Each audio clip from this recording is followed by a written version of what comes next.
Hello guys, আসসালামু আলাইকুম। Welcome to my channel দিন যাচ্ছি ব্লগে আপনাদেরকে স্বাগতম। আমি তানহা সিলেট থেকে বলছি। কেমন আছেন সবাই? নিশ্চয়ই ভালো আছেন। আমিও কিন্তু আপনাদের দোয়ায় আর আল্লাহর রহমতে মোটামুটি ভালোই আছি। তো খুব সুন্দর একটা দিন উঠেছে, খুব ঝলমলে রোদ। আজকে 2-3 দিন ধরে খুব সুন্দর রোদ দিচ্ছে। বৃষ্টি একেবারেই কিন্তু বন্ধ হয়ে গিয়েছে। একদম অন্যরকম একটা শান্তি লাগছে, কারণ বৃষ্টির যেরকম ঠান্ডা আনে সেরকম কিন্তু আবার পানির একটা ভয় থাকে, যেহেতু এখন বর্ষাকাল। তাই পানির ভয়ের কারণে আর তার মধ্যে আবার আমাদের নিচতলা বাসা, সেই জন্য একটু ভয় ভয় কাজ করছে। তো রোদ পেয়ে এখন মহা খুশি। তো চা নিয়ে চলে আসলাম বেলকুনিতে, রোদটা উপভোগ করছি আর তার সাথে চা। আর এই দিকটাতে আমার শাশুড়ি মা অলরেডি কবুতরগুলো ছেড়ে দিয়েছেন। তো খুব সুন্দর করে পাশের চালে এসে ওরা বসছে।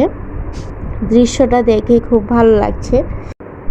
আসলে রোদ কিন্তু খুব সুন্দর, যেরকম উজ্জ্বল হয়ে ওঠে সেরকম মনটাকে আমাদের উজ্জ্বল করে রাখে। সেই জন্য রোদ আরও বেশি ভালো লাগে। আর বৃষ্টি গাদলা দিন দেখবেন কোথায় যাওয়া যায় না, উঠানে বের হওয়া যায় না, সব দিকে দিয়ে একটু বিরক্তিকর অবস্থা। সেই জন্য আসলে আমি বেশি রোদ উঠলে বেশি খুশি হই। তো এই দিকটাতে একটু গেস্ট রুমের বিছানা চাদরটা চেঞ্জ করে দিচ্ছি, যেহেতু আমার মেয়ে সারাদিনই এখানে থেকে খেলাধুলা করে, যার কারণে কিন্তু বিছানা চাদরটা অনেক বেশি নোংরা করে ফেলে। তো সেই জন্য লক্ষ্য করেছি অনেক বেশি ময়লা হয়েছে, তাই চাদরগুলো উঠিয়ে ওই দিকটাতে কাঠের যে উপরে অংশটুকু ডিজাইনটা, এখানে একটু বেশ ধুলো পড়েছে।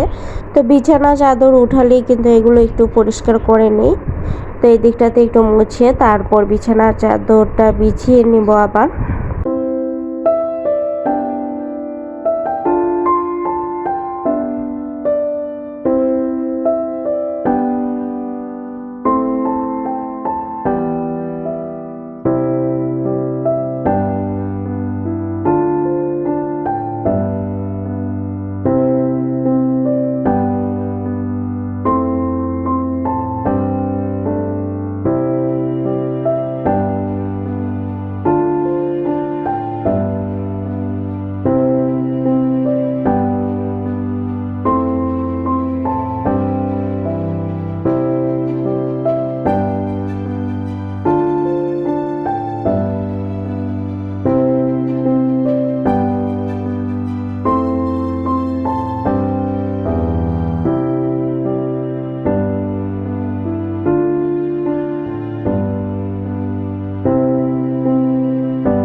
তো চাদরটা এইদিকে বিছিয়ে নিয়েছি, এখন কাপড়গুলো লাগিয়ে বিছানাটা করে নিব।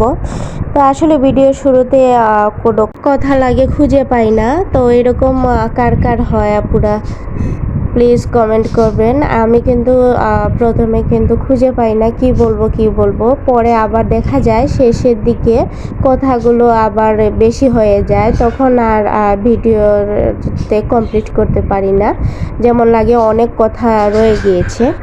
তো আসলে আমার ভিডিওতে অনেক নয়েজ আসছে বাইরে থেকে, যেহেতু আমার রুমের কাছেই পাখির খাঁচাটা, তার সাথে আবার মুরগি, ওই সাইডে মুরগির ঘর। তো যার কারণে হাঁস মুরগির এগুলোর আওয়াজ একটু চলে আসছে, তো ক্ষমা দৃষ্টিতে দেখবেন প্লিজ। তো এই দিকটাতে কিন্তু আমার মেয়ে অনেক বেশি মুড়ি ফেলে দিয়েছে খেতে গিয়ে, সেই জন্য মুড়িগুলো আমার শাশুড়িমা বললো আগে উঠিয়ে দাও, এগুলো কবুতরকে দিয়ে দিব, নষ্ট করার দরকার নেই।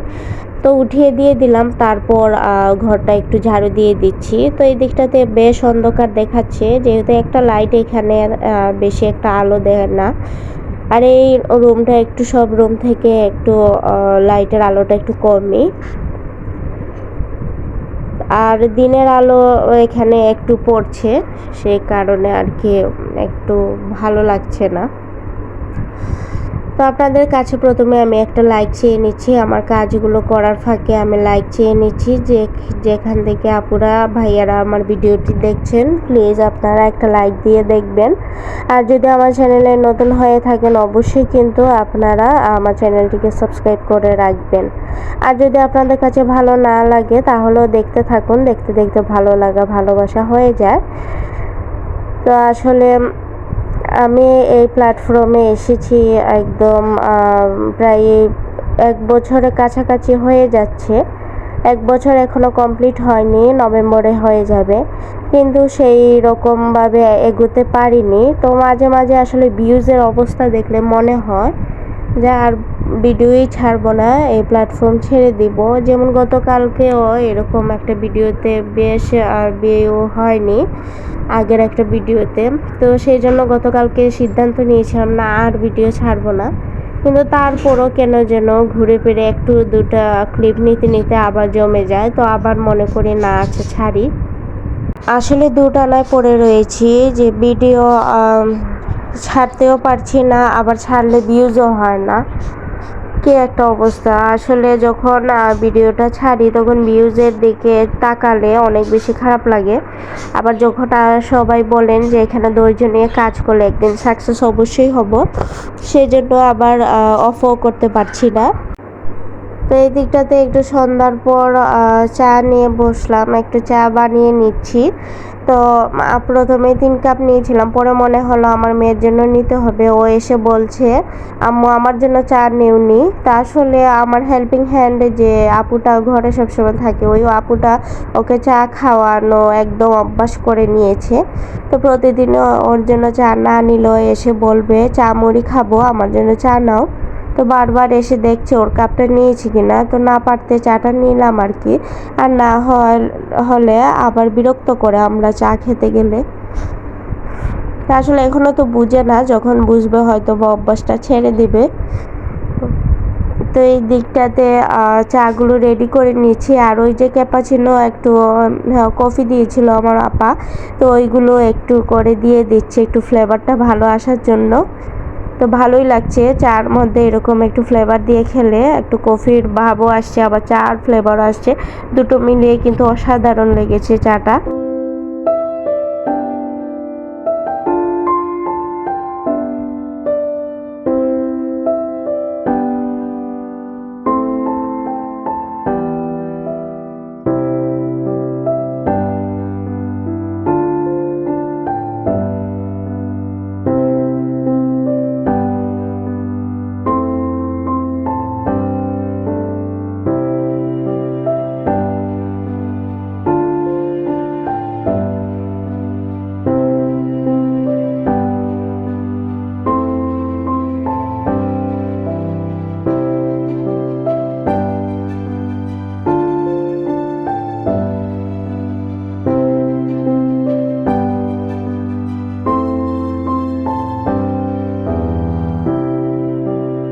এই দিকটাতে কোরিয়ান রামিম নুডলস যেগুলো সেগুলো একটু রান্না করে নিয়েছি। আসলে যেরকম দেখি এত বেশি মানুষ আগ্রহ সহকারে খায়, তো আসলে এত বেশি কিন্তু মজা না, তারপরও একটু ঝাল, অতিরিক্ত ঝাল শুধু, আর কিছুই না। তো আসলে যেরকম মানুষ দেখি আগ্রহ সহকারে খায়, আমার কাছে মনে হলো তেমন কোনো মজা নাই, কেন এটা এত আগ্রহ সহকারে মানুষ খায় আল্লাহই জানে। তো যাই হোক একটু ঝাল লেগেছে এটাই, তবে এখানে যদি আরও ইনগ্রিডিয়েন্টস কিছু মিক্স করতাম তাহলে হয়তো আরও বেশি ভালো লাগতো। যেমন আমার আলসামির কারণে আমি এখানে ডিম সিদ্ধ করে দেইনি, কারণ জটা এটা বানিয়ে নিয়েছি। তো যেহেতু ঠান্ডার সমস্যা আমার, তাই একটু ঝাল খেতে ভালোই লেগেছে, কিন্তু আবার অতিরিক্ত ঝাল খাওয়াও যায় না। তো এখন সন্ধ্যার পর নুডলস খেয়ে সব কিছু শেষ করে এখন কাপড়গুলো একটু ভাঁজ করে নিচ্ছি। এখানে ধোয়া কাপড়গুলো ভাঁজ করতে বসে গিয়েছি। সবচেয়ে বিরক্তিকর লাগে আমার এই কাপড় ভাঁজ করে জায়গায় জায়গায় রাখা। তো এখানে কিন্তু আমি অল্প কাপড় নিয়েছি, তাছাড়া আরও অনেক বেশি কাপড় আছে। তো সবগুলো কাপড় যদি ভাঁজ করে আপনাদের সাথে শেয়ার করি তাহলে ভিডিওটা অনেক বেশি বড় হয়ে যাবে। তাই অল্প সহকারে কিন্তু ভিডিওটা শেষ করার জন্য, যাতে আপনাদের অতিরিক্ত বিরক্ত না লাগে, সেজন্য একটু শর্ট করতে গিয়ে অনেক অংশ কেটে নিয়েছি। আর এই পাঞ্জাবিটা আমার হাজব্যান্ডের আমি এনে দিয়েছিলাম, উনি এটা খুব বেশি পছন্দ করেন। আসলে কিন্তু পাঞ্জাবিটা অনেক সুন্দর। আসলে আমার হাজব্যান্ডকে আমি যেটা এনে দিই সেটাই উনি খুশি হয়ে পড়েন না যে তা না, কিন্তু আবার মুখেও প্রকাশ করেন না যে ওনার খুব পছন্দ হয়েছে, সেটাও বলেন না। মানে আছে না ওই রকম এক রকমের মানুষ আছে যে মনে মনে ঠিকই খুশি কিন্তু মুখ ফুটে বলবে না, ওই প্রকৃতির হাজব্যান্ড আর কি আমার। কিন্তু উনিও খুব পছন্দ করেন। সেটা কেন বললাম, কারণ যে কোনো জায়গায় যেতে গেলে উনি বলবেন এই পাঞ্জাবিটা দাও। সেই জন্য বুঝলাম না পাঞ্জাবিটা সত্যিই ওনার পছন্দ হয়েছে। তো আজকে নামাজেও এটা পরে গিয়েছিলেন, তো সেই জন্য এটা এখন আমার ধুয়ে সুন্দর করে ভাঁজ করে আবার রেখে দিচ্ছি। তবে আমার হাজব্যান্ডের একটা ভালো দিক আছে, কোনটা আমি বলবো শুনেন। আমার হাজব্যান্ডের ভালো দিক হলো পাঞ্জাবি যদি বা যে কোনো কাপড়ই যদি একটু মানে খুঁজ থাকে, তারপরে উনি সেটা পরে যাবে, বলবে না যে আয়রন করে দাও। মানে আমার হাজব্যান্ড এই দিকটাতে খুব ভালো। অনেক লোকেরাই দেখবেন বা অনেক হাজব্যান্ড বা ভাইরা দেখবেন একটু কুচ কাপড় হলে বা ময়লা হলে পরতে চায় না, কিন্তু এই দিকটাতে আমার হাজব্যান্ড ভালো আছে। যেরকমই হোক না কেন পরে যাবেন। আমি যদি যেচে বলি একটু আয়রন করে দিই, বলবে ধুর এটা আমার শরীরে দিলে এমনি আয়রন হয়ে যাবে। সেই দিকটাতে আমার অনেকটা হ্যাসেল কম থাকে। আমি মানে আয়রনের দিকটাতে আমাকে প্রেশার দেয় না, সেই জন্য ভালোই বলছি আমি। আর এই দিকটাতে এই ড্রেসটা তো ঈদে দেখিয়েছিলাম, আমার শাশুড়ি মা পছন্দ করে আমাকে কিনে দিয়েছে। তবে এইগুলো ড্রেস একটু তসরের কাপড়ের ভিতর হয়, সেজন্য একটু ফুলে ফুলে থাকে, আমার তেমন ভালো লাগে না। কিন্তু যেহেতু আমার শাশুড়ি মা ড্রেসটা পছন্দ করে ওনার ইচ্ছায় কিনে দিয়েছে, সেই জন্য এটা অনেক সুন্দর। এমনিতেই কিন্তু কালারটা অনেক সুন্দর, একটু কলিজা কলিজা টাইপের, পরলে কিন্তু আবার ভীষণ ভালো লাগে। আর সবাই বলেছেন ড্রেসটা অনেক বেশি সুন্দর হয়েছে।